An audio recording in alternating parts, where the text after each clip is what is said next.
Welcome to Sravani's media.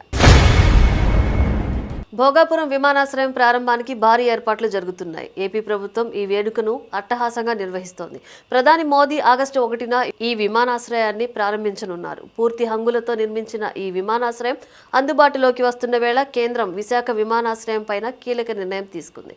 ఈ మేరకు అధికారికంగా నోటిఫికేషన్ జారీ చేసింది. దీంతో దశాబ్దాల కాలంగా సేవలు అందించిన విశాఖ విమానాశ్రయంలో ఇక విమానాల రాకపోకలు నిలిచిపోనున్నాయి.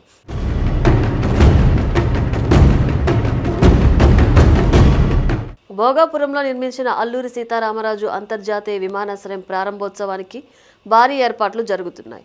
ఆగస్టు 1న ప్రధాని నరేంద్ర మోదీ ఈ విమానాశ్రయం జాతికి అంకితం చేయనున్నారు. కాగా కేంద్రం ఈ విమానాశ్రయం ప్రారంభం వేళ విశాఖ ఎయిర్పోర్టు పైన కీలక ప్రకటన చేసింది. భోగాపురం కేంద్రంగా ఆగస్టు 17 అర్ధరాత్రి 12 గంటల నుంచి విమాన రాకపోకలు ప్రారంభం కానున్నాయి.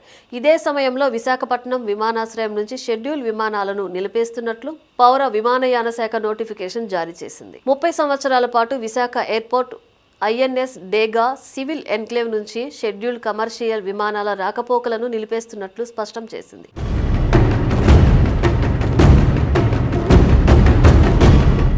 కేంద్రంతో చేసుకున్న ఒప్పందం ప్రకారం రాబోయే 30 సంవత్సరాల పాటు విశాఖ ఎయిర్పోర్టు నుంచి ఎటువంటి షెడ్యూల్డ్ వాణిజ్య విమానాలు రాకపోకలు జరగవు. ఇదే సమయంలో కొన్ని మినహాయింపులు ఇచ్చారు. కొన్ని ప్రత్యేక పరిస్థితులకు విమానాలకు విశాఖ ఎయిర్పోర్టును వినియోగించనున్నారు. తాజా నిర్ణయం మేరకు ఇప్పటి వరకు విశాఖపట్నం విమానాశ్రయానికి చెందిన IATA కోడ్ VTZ-ను ఆగస్టు 17 అర్ధరాత్రి నుంచి కొత్తగా ప్రారంభమయ్యే అల్లూరి సీతారామరాజు అంతర్జాతీయ విమానాశ్రయానికి బదిలీ చేయనున్నట్లు వెల్లడించారు. కాగా అత్యవసర సమయాల్లో విశాఖ విమానాశ్రయాన్ని ఉపయోగించుకోవడానికి మినహాయింపు ఉంటుంది.